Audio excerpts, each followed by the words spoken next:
Saya pesan kepada muslimat, teruskan urusan rumah tanggamu. Kerana urusan rumah tanggamu, semua bakal jadi syafaat dekat akhirat nanti.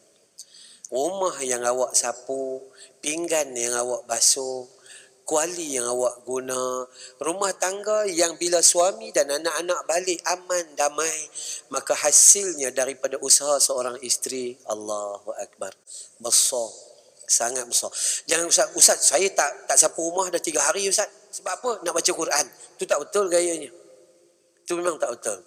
Hak biasa, buat macam biasa. Kerana itu juga ibadah, cuma dipanggil sebagai ibadah umumiyah, umum.